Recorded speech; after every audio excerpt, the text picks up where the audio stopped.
I love you listen to them old guys that quit hunting. Some of them kind of do. They'll say, money ruined the sport. This money in the hunts, it's ruined them. Well, wait a second. When you was hunting for $40 hides and the hides went to nothing, you quit hunting, so you were hunting for the money too. This is your host, Jason Snellgrove, and I will be your guide as we journey down the road to pleasure hunt or hitting the long trail to those great comp hunts. This is the Coonhound Collective podcast.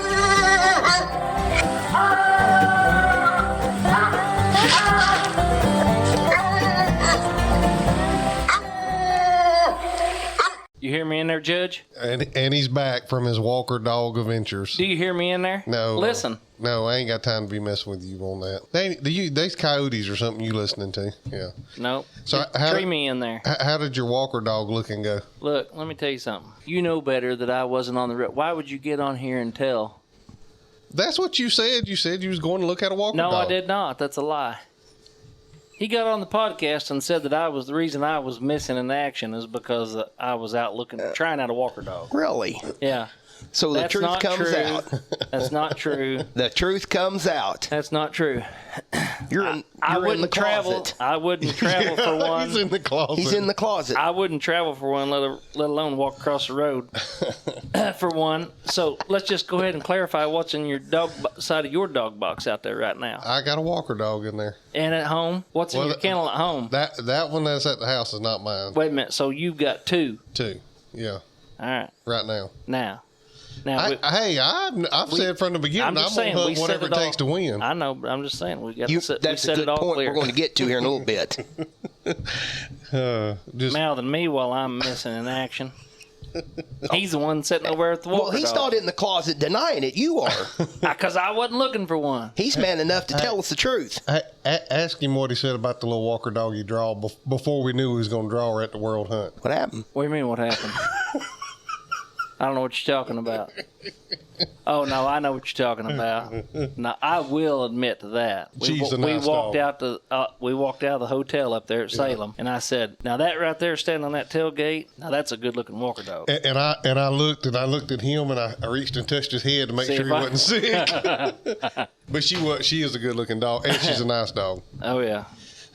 She would have probably been the PKC World Champion if his health would have been in better shape, because she was nice. Yeah, that kind of went south for him. Yeah. Yep, he beat our brakes off and still lost the cast. But anyways, yeah, we'll not talk about that anymore. We'll just move on. Yeah. What were we talking about anyways? What are we doing? Where are we at? Okay, we're back over at Purdy, Missouri, over at Aaron Gamble's. How's it going, Aaron? Good. The Gamble Ranch. The Gamble Ranch. Thanks for sitting in last week. Or maybe this be 2 weeks after. Maybe. With Kim. Was that when you was telling the lies on me? No. Oh, that was the other day. Yeah, that was the other day. That was last Friday. Yeah, this will be 2 weeks later. I've already got another one recorded that'll come out next week. So, but I appreciate you helping me with that. I think that went real well. It did go good. It was good. A lot of feedback from it. A lot of people liked it. So yeah, it was good. There'll be a red bone guy on this coming week. So 2 in a row. I'm going tomorrow night to handle his dog for him tomorrow night at Gerard. You are? Yeah, I'm fixing to convert. Well, I'll tell you what, if those PKC boys that are hunting them red dogs, they keep building up that prize pack, I may have to get me one. Yeah. Would you say a Ford Raptor? I think they're doing a side by side, or I'd have to look it up again now. And then I think next year they're going to try to do a pickup truck. Well, we're going to buy a red bone, the three of us. I wouldn't know where to go. That way we can be closet buddies all together. I don't know if the three of us could fit in the closet. It'd have to be a big one. Yeah, walk in. Yeah.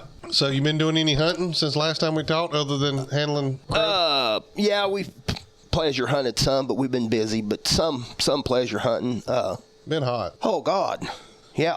Supposed to be nice tonight and tomorrow night, but it's been hot. Yeah, and we're not going to let time restraints, our hunting, stop this podcast till I'm good and ready. What, tonight? Yeah. Well, I can see that it's still daylight out there, so we're good. But when it starts getting dark, we need to start winding this thing down. We'll be all right. We'll be all right. Yeah. We got to breed a dog tomorrow. I know you ain't been doing no hunting, have you? No, not a few times, but not enough to speak of. No, It's been too hot. It's been hot. Cause I've been. It's been hot. I had a bad hunt. I had a bad hunt the other night, so I just got mad and went to the house. Yeah, I went home. I wasn't gonna turn loose again. I'd had a gut full. Yeah. I got mad, got sweaty. Easy to do when you're hot. Got dehydrated, got mad. Probably might have run out of snacks too.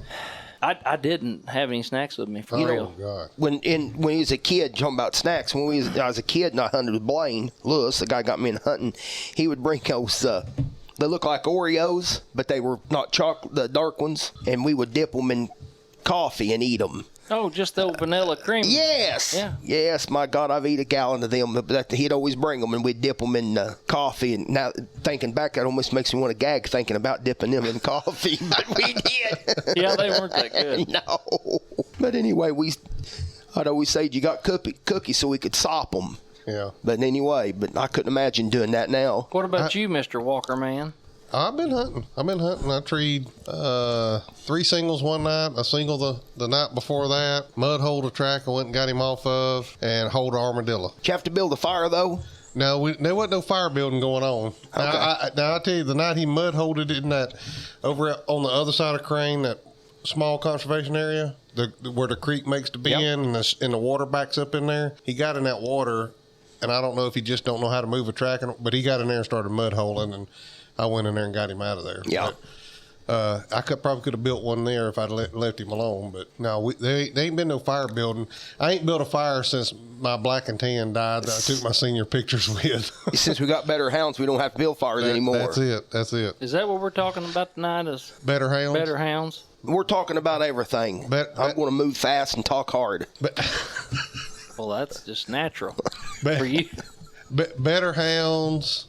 What's the associations doing to help us? Oh, yeah, the breed associations. Maybe even what is the registries doing to help us? As far as, I know I shared a deal on Facebook from Virginia where they were looking for people to sign and comment. You didn't have to be from Virginia. And I think by the time this comes out, the comments will be closed. But I shared it, and I think they were up to 1,000 comments yesterday. But they were trying to put a stop to hound hunting, and then they have a deal going on in Colorado where they're trying to do the same thing, try to put a stop to hound hunting out there. I didn't see the Colorado one. Did that just happen? No, it's been going on. They've been doing some fundraisers, trying to raise money to help fight. They're literally having a fight out there already. It's not in committee anymore. It's already through. So, and I had this conversation with somebody the other day, and I told them, I said, it ain't so much. This is my opinion, but I don't think it's so much that they're just wanting to get rid of hound hunting. That's the easy thing to go after first. Then it's going to be deer hunting or elk hunting, because the end goal is they want to come after the guns. Everything. And if we don't stick together, they're going to get it. Yep. So, deer hunters, turkey hunters, coon hunters, big game hunters, but whatever. The sad thing is, one of our biggest enemies are the deer hunters. Yeah. And I deer hunt. Yeah. But they are. They lease up all that ground, and then they don't let them back on it, and then they get mad if you get on it or hear a hound, and that's just my opinion. A lot of the deer hunters. Well, and some of that I think is because I don't know why they've got it in their head that we're just letting our dogs run deer, but I'm not letting my dog run a deer. I don't need a deer running dog. I want a coon dog. Yeah. So. But that's a big problem anymore. Yeah. Yeah. So anyway, that's what's been going on. But we're going to talk about a little bit of everything, like Aaron said. Aaron wasn't quite finished last time, so not even remotely. So we're gonna give it another shot tonight. I don't think he'll get finished tonight either. But no, because we're going to do coon dogs, and then we're going to do associations, and I may even talk about the monetary system and other stuff. Geopolitical. No, we're going to stay out of the monetary and geopolitical stuff. Well, let's start with the old hounds. You said you thought some people may have misunderstood what you said. I think so, because I had made the comment that the old hounds weren't worth a flip, and I don't mean they weren't good for their time, but compared to the dogs we have today, the majority of hunters wouldn't hunt that junk. Right. Now, for their day, that's like going back to 1960 and looking at the NBA to today. Right. Go back and look at a dunk contest in 1960. Yeah. we got high school kids that can dunk like them guys, actually better. Yeah. I don't care if it's football, but I mean, just go back in boxing. Them dogs cannot compete today. Right. They cannot. And what's funny, I'm gonna get on a roll here. I've of course, I told Donnie Hillis, well, to go on the phone that, you know, I used to be the kid and now I'm actually the old guy. You know, so I've hunted nonstop for 32 years, I guess. So I've kind of seen that, you know, we barely had tracking systems, and then everybody had not a beat, but a telemetry system, and then next thing we know, we had Garmin's, and, you know, so I've kind of seen it all. Matter of fact, I remember hunting as a kid, and Mike Jury had a hole in his pants because acid from his old light burned a hole in it. So I've hunted from watching guys have their holes burnt in their pants all the way till what we got today, and so I've seen the evolution of the hounds, and of course I thought the hounds were good then, and they were. I'm not saying they weren't good for their time. Yeah. They were for their time. Yeah. That's the key part of this whole entire phrase, you know. But it was just, you know, it's funny when I hear them guys. I was at a hunt here a couple weeks ago, and an old man said, the hounds were better back then. And I said, better at what? He said, everything. And I wasn't going to argue with him. Yeah. But I thought, you know, to myself, and I said it earlier for the podcast, ask any coon hunter, when's the last time you sat down and built a fire? Waiting on a dog to get treed. Yeah. When's the last time you done that? It just don't happen anymore. And I had an old man tell me he had an old dog. Now, you got to realize when these guys talked about them old dogs cold trailing all the time, they probably wasn't even trailing coon, if you want to know the truth. They were probably junking, you know. That'd be I may be wrong, but every one of them thought they had these old cold nose trailing up dogs when in reality they probably were junking a lot. But anyway, he said, talked about how good the old dog was, and he trailed a coon for 2 miles. Now let's think about they were hunting at that time mainly for $40 hides. I mean, that's what they were doing. That's why most of them quit when hides went to nothing. But let's put ourselves in that time frame in 1970, and hides are $40 a whack. Do we want to take a dog and turn him loose, build a fire, and listen to him cold trail for a mile, maybe get it warmed up, and then get it 2 miles treed like this old man said? Or wouldn't we be better off to turn a dog like we got loose today, skip the first mile and a half and first hour and a half, yeah, and get it treed, and get that thing treed, and let's go tree another $40 coon, right? Yeah. So the more I look back, and especially after done the podcast, and you know, I've thought about this a lot, and I may be full of it, I don't know, but it don't make sense to me anymore. It did at the time because I didn't know any better. Yeah. But now looking back, it's like their style of hunting made no sense in what they wanted. Yeah. You know, we're hunting for hides for $40. And of course, in the 70s, you can $40 by a lot. Oh yeah. Just like Kim said in his last podcast. Yeah. They was hunting for hides.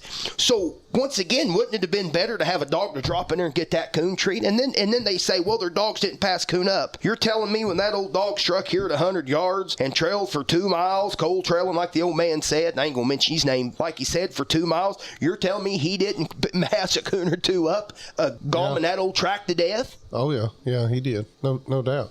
Well, it's just no different than, you know, you hear them talk about the hunts today versus, you know, back then they had 100 dogs show up, you know, at a hunt or whatever. Well, when you didn't have it, I think Lonnie said, what did they have, 3 or 2 or 4 hunts a year? Well, yeah, everybody showed up. There's a hunt in Mountain Grove that we could have went to tonight. They got a hunt tomorrow night. Gerard's got one. Gerard, I mean, there's hunts everywhere, so there's not going to be as many. No, and I mean, we don't have quite as many dogs as we used to. I'm that's silly to think, but just like you said, they'd have a couple hunts a year. If we got motivated, we could hunt 6 nights a week. Not every single week, but there's lots of weeks. Yeah. We could hunt literally 6 nights a week. I can tell you this, Tyler Compton mentioned when he was getting a truck ticket on Jenna, he went to 18 hunts in 1 month. Yeah. Them guys didn't go to 18 hunts in 2 years. Yeah. Mm-hmm. Yep. Yeah. I mean. Well, that's what I'm saying. And my point is, it's different times than what it was then for the dogs and for the hunts too. I mean, the dogs were the way they trained them.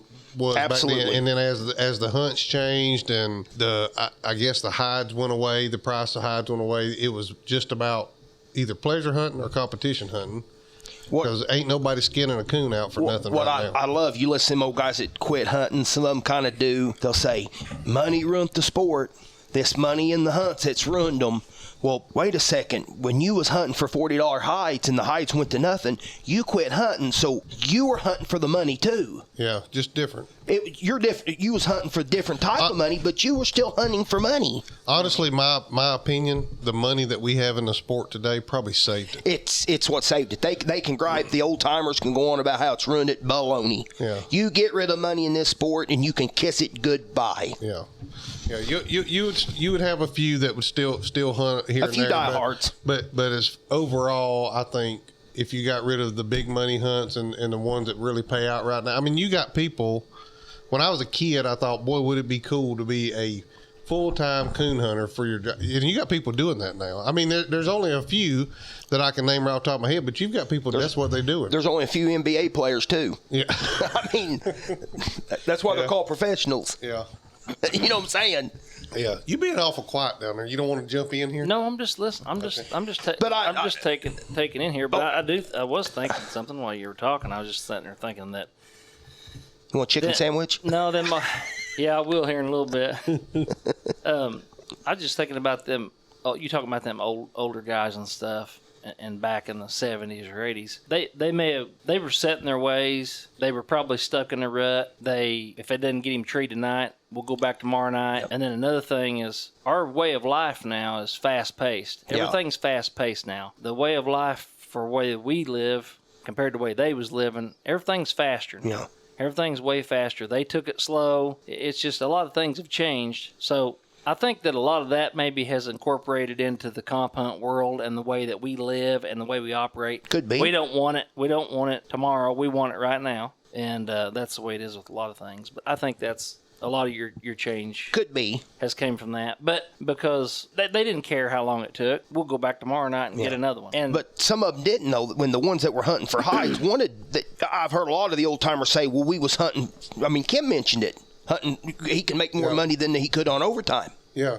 He said he wasn't going to stay. So once again, my point is, I don't think I guess it's kind of like asking somebody in the 1850s who want air conditioner. Well, they don't know what it is, so they got nothing to compare it to. So Dad didn't get home in the 1850s. Said, "Damn, I wish we had an air conditioner." He didn't even know what it was. So I think that's kind of what you're maybe saying. The old timers were just, they had nothing to compare it to. This is the way they was taught, and then of course then you had guys that come along that kind of probably stepped out of the box. I'd say Brink Creek Rock was one of them. You know, you had a few of these dogs that jumped out that started changing the breed. I mean, if you go back and look at pre-Rock, a lot of them were open spotted, and then all of a sudden you've got this big old nice blanket backed, good looking. And I don't know this. I mean, I wasn't alive at this point. I'm going to say Rock, the reason he won is he was probably a tree dog in a track dog world. Mm-hmm. And I may be wrong about that, but that's what I feel like. Because I've heard other guys say, gripe about him. But I'm going to say I'd say a lot of them old timers were looking at him. Well, he can't take a cold track and trail it in there a mile and a half and take an hour. He's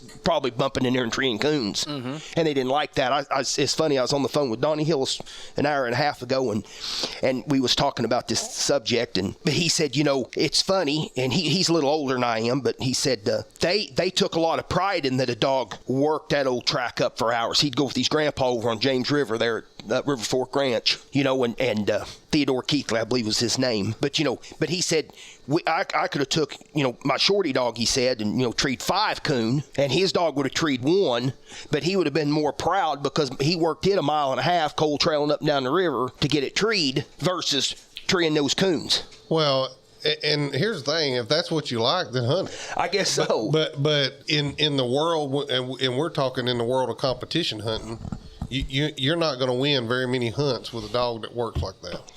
You ain't going to win nothing. Yeah. And back another thing, them guys, I know some guys that was the hunting when them hides were high, and hearing them talk about them, and I mean, them guys were going to that dog cold trailing, waiting for it to get treed, and like if they was up north or wherever, they was jacklighting killing coons as they went. Yeah. Yeah. So there was coons there, Yeah. You know what I mean? And I guess whatever one they struck, they run it until they. But they was killing what they seen in the Absolutely, absolutely. At $40 a coon, they weren't leaving them. I've heard them old boys talk about, make the joke they had to take a number to get into a parking spot. Yeah. This many people. Another thing I thought was funny over the years too, as hunting has progressed. Now we take a dog to that, like you just said, them guys are walking to that dog. Now, once again, it don't make sense to me. They're thinking. Of course, once again, it goes back to they didn't know any better. You turn 4 dogs loose, go in there, and let's say they're all 4 split treed. Well, 3 of them's got a coon, 1 of them's got a den or a slick. We'd walk out of there with 3 $40 coon. But they would turn 4 dogs loose. All 4 of them would strike. I don't care if it's cold trail and just went there and treat a coon. Then they'd leave there and go somewhere else, tree another coon. It just makes sense. Why wouldn't you want them 4 dogs split treeing 3 coon, or 4 possibly, or 2, versus 1 maybe? You see what I'm saying? So yeah, they're all on the same tree. Because they're all on the same tree. It may be a den tree, may be a slick, it may have a coon in it. But if you got 4 dogs loose, now we'll go in there and take 2, 3, 4 coon, or out of that one dump. Because I prefer to hunt like that now versus turn loose and go into a dog and it's treed. Next thing you know, another dog's treed. You're at that dog, and then to me it's a lot more action packed than sitting there listening to old Blue boo-hoo up and down the mountain for 5 hours and building a fire.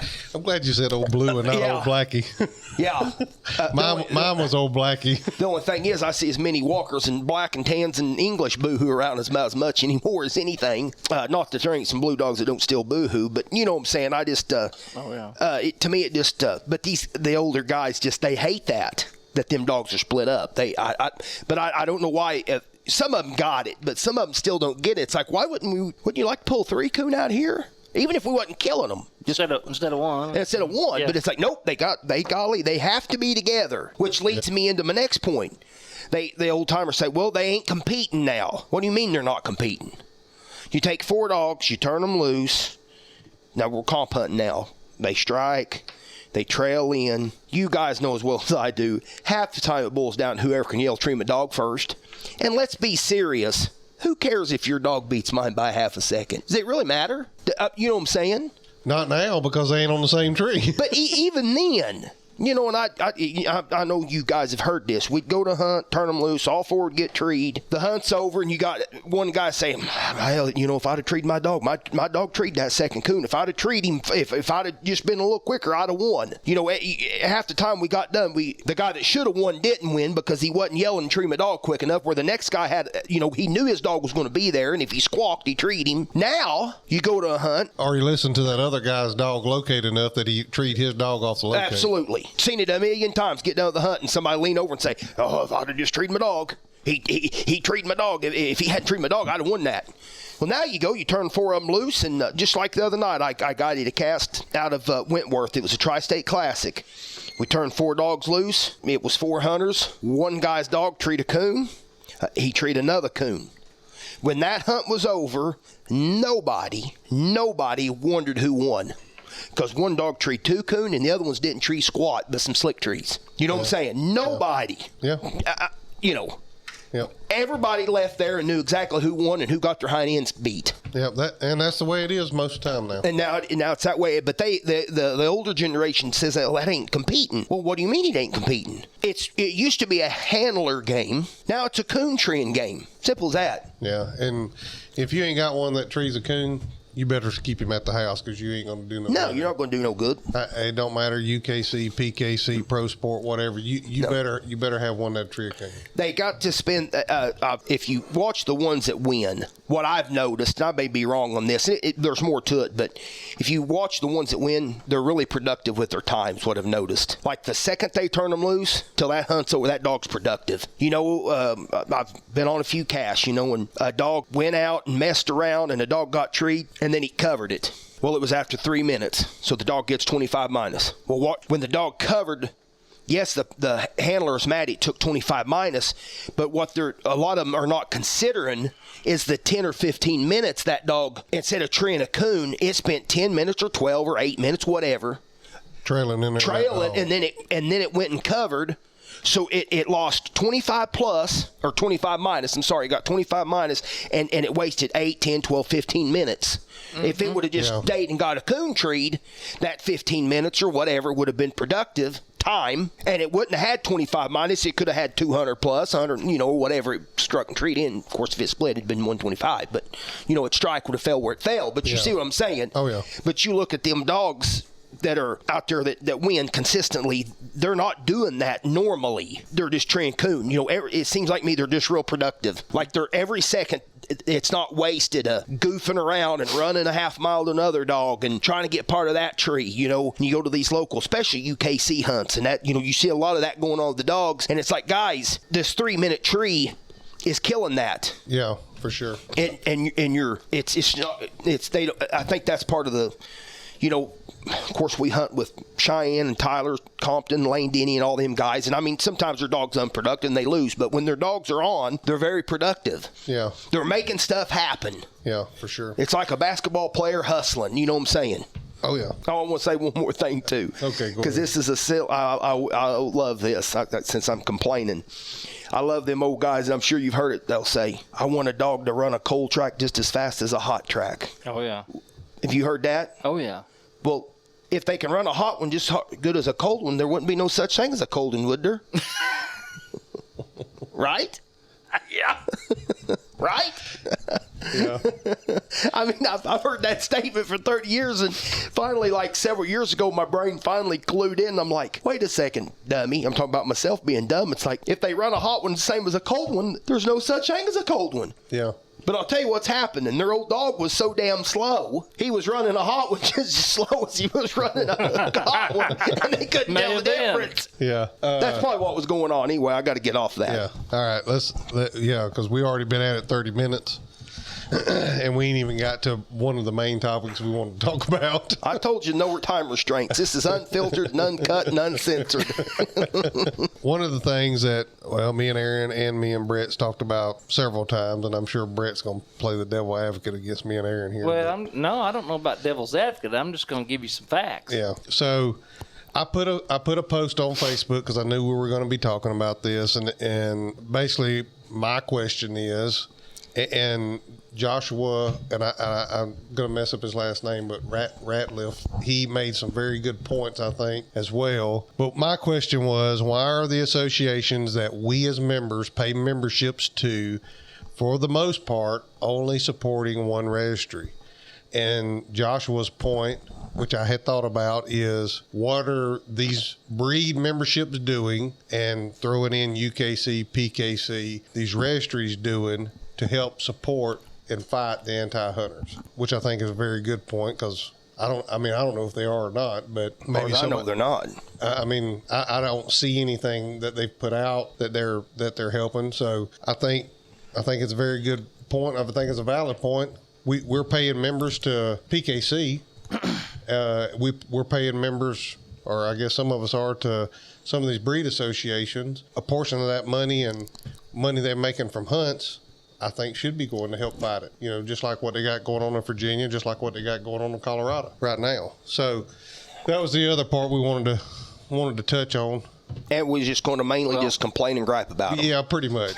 Yeah, I'm going to do that. Yeah. While you're on the animal rights deal, is that what you're wanting to hit on? Yeah, for a second? it don't matter. We can start anyway. I can tell you right now, I've done countless of hours of research, and I've got more on a jump drive than we got time to sit here the rest of our lives to read about. I'm going to tell you something. They've got a lot of money. I'm telling you, they have more money and more power than what we got. Yeah, and before you go on there, Chris Powell with Houndsman XP had a 2-part series with a guy from the ASPCA, and he talks about that in their money and stuff. I know. I'm familiar with that guy too. And I know what he was all about.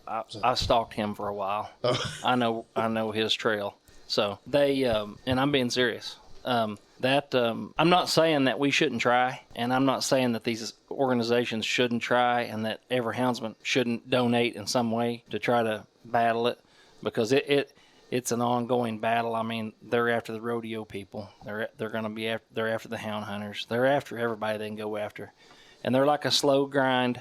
They don't jump in there and try to just end something. Just boom, we're going to end this like this. it's baby steps. Started with the cockfighters first. Trappers and everything else. They go after these, and once they have agendas, obviously, and they have goals, and they just are a slow grind until they just squeeze them out. And once they squeeze them out, they go to the next. And it makes it easier for them to abolish some of these things when they've abolished others, because they have all this proof that this is why we done this. This is why they voted to do this. And they're crooked. They're crooked. They are evil, and they're crooked. And they're going to do whatever it takes on the evil side, the crooked side, whatever they've got to do. They're going to do it. And so they're just as illegal. They're thinking they're wanting to outlaw it because they think it's wrong. And like you said earlier about the guns and stuff, and I agree with you. I think that's the main goal. They're not going to just overnight. That's the end goal. Yeah, it's the guns. Yeah. The end goal. The deer hunters, the turkey hunters say, "Oh, it's just them dog hunters. We'll let them get that." Well, then what you going to do when they take that? Because their next step is when they say, because our excuse to having the guns are, well, we use that to hunt with. Well, when they outlaw all hunting whatsoever, then we ain't got no excuse. Yeah. So then they're going to come take them, or they're going to try to. Each group of people for each sport, they really only care about themselves. Sure. And their sport. And so the people that's listening to this right now that may be hardcore, you like to bow hunt. Sure. You like to deer hunt. But there's some guys out there that are just hardcore deer hunters, hardcore turkey hunters. They don't give a crap about a hound. They don't give anything about any man that may not even care about mountain lion, bear hunting, running coons, whatever. For them to support us, or to get them to support us, would be just about impossible, because they don't give a crap. They don't care. But what they're doing is us, and even like us, supporting them, is everybody's battling against each other. That's exactly what these animal rights organizations, they want. And if we're all into it, and we're all against each other, and they're in a win-win situation. That's all there is to it. Just like when we done the turkey podcast, we as hunters, not dog hunters, not deer hunters, not turkey hunters, we as hunters have to work together to defeat them. Because if they get this passed in Colorado, I guarantee you, they're not going to stop just because they got dog hunting. They're going to go after whatever's next, whether it be elk or whatever it is. They're going to go after it and get it stopped. Yeah, that's a fact. They are. They've done it, and they're still doing it. Yeah. Yeah. So anyway, and that leads us into associations and what they doing, or the lack of what they're doing. Yeah. Well, my Are we talking about individual ones, or are we going to talk about all of them? We throwing them all in one bowl? I'm going to talk mainly about the blue tick one, because that's kind of the one I know about. But I think they're all generally, besides the walker dogs, about the same, I think. Now, I may be wrong, because like I said, I'm not a member of the English. That's why you're here. Or not, you know something about it. And I think you do too, Jason. But, we just, Jason asked the question the other day on Facebook about the associations and what are they doing. And my view of the association, I ain't been a member in 3 years. I quit because I come to the conclusion, I thought, I don't understand what I'm paying for. I'm not seeing no benefit here. So I quit being a member. What's it cost to be a member with do you remember? It was $30 or $35. Okay, I was just curious. Which ain't bad, and you get the blue book and whatever. But I'm gonna speak for myself. The blue book's great, but there's a lot of dogs that's won in PKC and they're not in there. So there should be. They should be promoting blue ticks. It's a blue tick book. It ain't a UKC book. Yeah. It's a blue tick book. Yeah, BBCHA put that out, and I've never been let me back up. I have been a member of BBOA, but they're up north, and they are the charter to UKC, and I don't know a lot about them, but they're the same. I just feel like a lot of their priorities are wrong. They want to promote the breed, and I don't see how they're promoting it. Going to a hunt, autumn oaks, and putting a tent up or a canopy or whatever you want to say, and selling shirts or hats. How is that promoting the breed? Yeah, you're promoting it to other blue tick guys, but you're not promoting new members. If you sat down and took 100 kids, if you went out, I don't care, from coast to coast, top to bottom, and got 100 kids that said, I think I would like to try competition coon hunting and coon hunting, what breed would they pick? Walker dog. Almost every single one of them would. Yeah. They're not going to pick a red bone. They're not in English. They won't if they talk to me first. But if they were serious and going to do it, you know good and well, the vast majority of them are going to go with a walker dog. Yeah. Why? Because they win. Yeah. People like winners. I don't care what continent on earth you are, what religion you are. People want winners. Well, just look at professional sports. They kill contracts, trade people all the time because they want winners. That's what they want. Winners attract people. Yeah, and that's what I want. I mean, we've had this conversation. I would love to see another breed win a world hunt.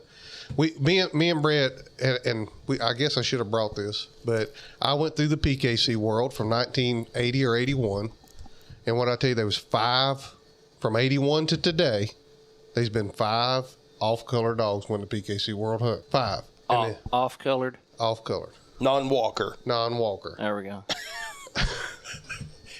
And how many was it on the UKC? Do you remember? 8? There was 8. Yeah. And most of them were English, I bet. Since 78. Yeah, well, and you are right. The one in PKC, 3 of them was English. 1 or 2 was a black and tan, I think. I don't remember. I don't remember now, but this is, and once again, I'm speaking for the blue tick, but BBCHA here 2 months ago, 3 months ago, I don't know. They had a big uproar. I'm not even sure what it was about, but they had an uproar about some bylaws, and Jim Combs done, I don't even know, done this, and he didn't do that, and some, Kent Herman done something, and he didn't do, I don't know what at all. As a matter of fact, I don't know how to do it, but I was going to get on Facebook and put Mark Safer being a member of association, like how they do it at Hurricane, but I figured that may hurt some feelings, so plus I couldn't do it anyway. But this is once again, this is my opinion. Only my opinion. Not the opinion of the Coonhound Collective. Yes. Aaron Gamble's opinion. Yes. They're complaining over bylaws and, what's his face done this and that one didn't do that and on and on and on. And I'm sitting here as a blue tick man thinking, I'm more worried about why on the front of the cover of the blood lines a blue tick didn't win the World Hunt. Why when I opened the magazine up that a blue tick didn't win Autumn Oaks, the Winter Classic. When I open Pro Hound up, why am I not seeing a blue tick on the front of Pro Hound for winning a truck, $50,000, $100,000, their World Hunt, Nationals? Why, when we look at Pro Sport on Facebook, I don't know if they have a magazine or not, why is a blue tick not winning? What does it matter? I mean, if the associations, I'm going to say red bone, black and tans, English, if they all went broke today, do you think anybody's going to quit coon hunting? Because if overnight they no longer existed, nothing's going to change. No. Brett, I'll ask you. You've been to a few big hunts. Have you any motels? Any gas paid? Any vet bills? Did they give you any money for winning? When you won something, has the English breed ever helped you? Mm-mm. You've never got nothing. Mm-mm. Neither has anybody else ever got anything. And I know the blue tick breed has got some money in an account for something, and I think the black and tans do too, right, Jason? Yeah. And that's good. But what if we win the PKC World? They going to give it to us? That I don't know. That's a good question. I would love to hear feedback and I have got some feedback on the post I made from the English Association, because I posted it straight to the English Association's Facebook page. And in their bylaws, it talks about they were created and affiliated with United Kennel Club. In the bottom part of the bylaws, though, it was to better the English breed. And I don't know what that affiliation has got anything to do with bettering the breed. Well, it ain't. And it's a bylaw. We can vote. We can get enough members. That's obviously who they chose in the beginning to go with. Well, yeah. I mean, we would have to go back and try to find out who some of the I'm not saying don't go with UKC. main members were. I'm fine with them supporting let's promote UKC. If an English kicks hind in pro sport, let's this we're sitting here. Of course, nobody can see it, but we're sitting here with the BBCHA Blue Book. There's no reason why, since I won second at the truck hunt, maybe the only blue tick that's ever done it, somebody correct me if I'm wrong, to be in there. What about Crowder? The Honest Crowder dog won, I think, second at Super Stakes. He's not in here. There was another blue dog I think done. Country Club has won some stuff. He's not been in the Blue Book because of it. Yeah. There was another blue dog I think done pretty good to PKC World here a year or two ago. I mean, there's nothing in there about it. But we're promoting the breed. And I don't care how many lawn chairs. I don't care how many friggin' tents you put up. I don't care how many shirts you print. If you want people to hunt your breed, you gots to win. Oh, 100%. I don't care. Nostalgia is only going to carry your breed so far. It's winning. Period. How many English dogs was up there last year? What you're talking. Somebody's gonna have to make a change. Somebody's gonna have to step up. You've worked your butt off to do what you've done. Everybody else has got to work their butt off to try to do better too. It's either that or you roll over and fold and you buy a walker dog, or you get. I'm not knocking on you here. Yeah, you are. Yeah, I'm not folding. Well, I'm not poking the bear down at the other end of the table too much, but my point is, if everybody else of the other breeds like, all right, well, this ain't working out for me, I'm going to get me a walker dog. Well, then the breeds are going to those other breeds are going to disappear. Well, and here's the other thing. We were talking earlier about how dogs work. Then you wouldn't need the associations. Exactly. We were talking earlier about how dogs used to hunt, how people used to train. We're talking about all that. These associations was created back in those times. Mm-hmm. We don't live in those times anymore. No. We need to be. I think there were 3 English dogs when we went to Salem last year or year before. Wasn't there only 3 in the Simi? Do you remember? It was me and Loner, and it was Bartlett and Bookie, wasn't it? And then there was Was the spec dog in? I don't know if he's there that year or not. Well, anyway, there was. I think there was only 3. I was thinking there was a female. But oh yeah, there was a female. Maybe there's 4. I can't remember. But I don't remember the association reaching. I know they didn't reach out to Brett because he would have told me. We rode together up there. So no, they should at least reach out. We're supposed to be supporting the breed. Well, it was a PKC event. It wasn't a UKC event. It don't matter. We're supporting. I know, but I'm the just saying. Yeah, I know, but you've worked hard to just like Aaron has. You worked hard and you've registered puppies with UKC. You've went to English days and hunted and won for UKC. Y'all worked hard to do this. Why are we not supporting across the board? It's still an English dog. It don't matter what registry it is. What registry? If he's kicking hind end, he's kicking hind end. Now, I want to say this before we get too far. Jim Combs did come to the blue tick breed hunt at where it was at in Oklahoma this year, and he brought, I believe it was a $500 check, and we'll give it to the winner. I'm going to have to give him a thumbs up or whatever you want to say, because I was pretty impressed that they were there with that money. Yeah. But it just like we were talking, I think earlier before we hit record, and we were talking about the red bones. Those guys, and it's the guys with the PKC. I think it's Derek Call, T Mac, Alan Holiday, all those guys. They are doing raffles. They're raising money to try to help the PKC side of it, to help. And I won't tell you, they keep raising money. Instead of a walker dog on my side of the box, I'll have a red one. Well, if they keep, if you're right about that Ford Raptor, that's a no-brainer. Yeah, why not? But it's funny too. The association guys, they go to a red bone hunt or a blue tick hunt or a black and tan hunt or whatever, a plot hunt. The plot guys are just as bad. They go win this hunt. There's nothing there but some plots or just red bones. And a lot of times there's walker dogs there, and sometimes they're not even high scoring dog, but they get king of hunt and they've hung the moon. And I'm not saying a person shouldn't be proud. If I went and won blue tick days, I'd be proud. No, I'm not saying I wouldn't be, but it's funny, like a red bone could go win a new truck in pro sport, and they don't even give a crap about winning a brand new $50,000 truck, but they went and won red bone days and may not even been the high scoring dog, and yet they've hung the moon. This dog over here, because it's UKC, it's the charter. He gets his face put in the magazine, and everybody thinks, my God, he's got the greatest red bone that's ever walked. When this one over here has won a truck or done whatever, or a plot, I don't care what it is. And them dogs don't even get recognized because the charter's just going to do UKC. Yeah, and somebody in the post said, well, maybe it's time to start a different associate. To me, there's too many. We got the United English Association, Western and Southern.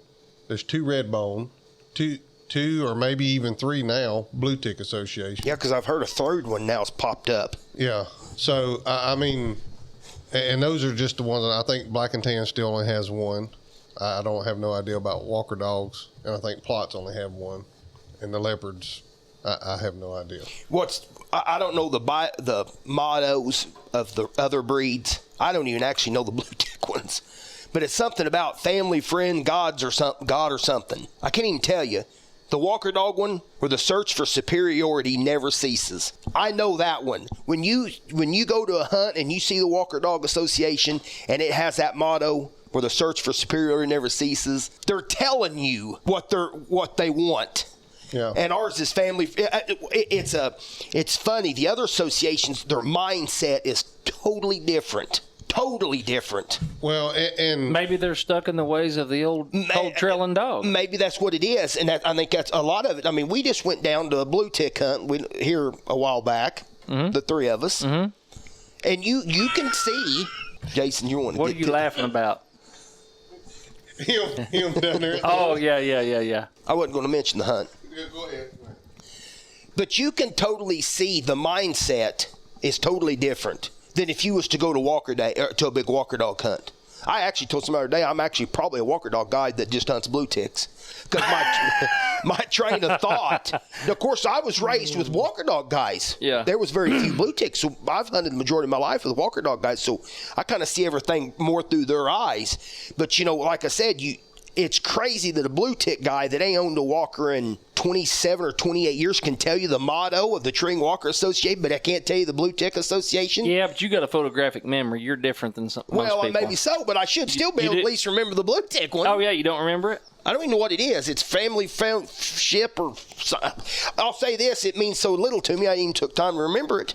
But I remember the Walker Dog ones. Well, I mean, the bottom line is with all associations, I mean, I understand that's what their bylaw said, and whenever the association was created, that's when probably with the English, that's probably when that was put there. That can be voted on and changed. Now, I was told by somebody that UKC would be the only one they support. Well, that's crap, because I'm a paying member of that association. And if Brett's a paying member, Chops is a paying member, Colton, all those guys are paying members. If we all get together and we get together with some of these other guys and we campaign, for lack of better words, we can get that changed. Absolutely. They told me that could be voted on and changed. So, I mean, my thing is, maybe it is the old cold trailing dog thing. Maybe it's time for these associations to look up and see, we're not out there hunting for highs no more. We're out here, if you're going to make money doing this sport or win any money, I don't know about making money, but win any money, you're gonna have to get out there and push. And you're going to have to support something other than just one registry. Yeah. Thanks, guys, for listening to the Coonhound Collective podcast today. We really appreciate you taking your time out of your day to listen to the podcast. If you don't mind, head over to Facebook and give us a like, and head over to Instagram and give us a follow. It's both at the Coonhound Collective. Also, if you would like to reach us here at the Coonhound Collective, you can reach us at thecoonhoundcollective@gmail.com. If there's someone that you would like to hear on the podcast or a product that you would like to hear talked about, please send it to thecoonhoundcollective@gmail.com. Thanks again. Have a great day.